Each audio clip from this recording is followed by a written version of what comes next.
Welcome back to another technical deep dive here in the debug zone. Today, we're tackling a big question and breaking it down with insights from other users. Hopefully, this clears up some misconceptions and helps you get the answer you need. So buckle up, stay a little curious, and let's jump right in.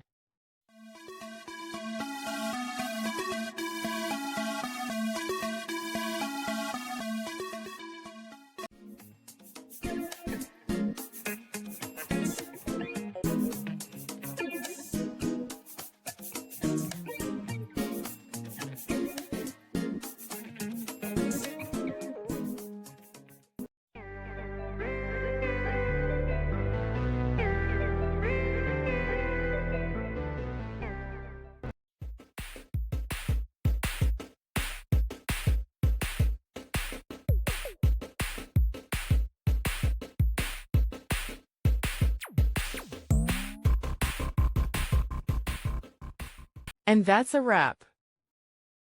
I hope you found the answer you were looking for.